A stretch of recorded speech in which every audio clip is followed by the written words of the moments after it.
So this question asks, which molecule is the final electron acceptor in the electron transport chain of cellular respiration? And we again have 5 answer options.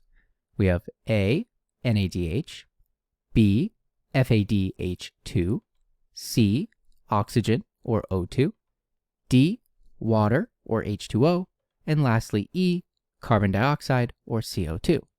So let's go through these one at a time to determine the correct answer, starting with A. So A is NADH, which is actually not an electron acceptor at all, but rather an electron donor.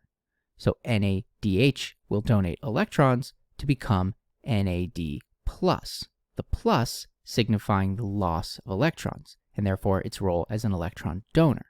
But again, we're looking for a molecule that is the final electron acceptor, so therefore A is not the correct answer.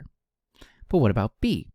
Well, B is similar to A in that it is not an electron acceptor at all. It is an electron donor. So FADH2 will become FAD as it donates electrons, again, rather than accepting them. So for this reason, B, FADH2, is also not the correct answer. But then we have option C, oxygen, which is indeed our correct answer.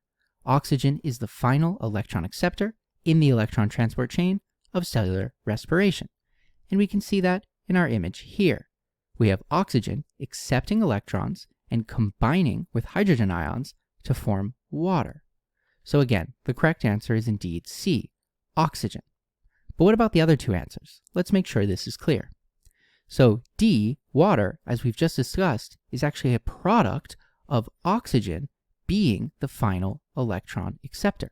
When oxygen accepts those electrons, it will form water. So water is a product and not actually the electron acceptor itself. And then lastly, we have E, carbon dioxide.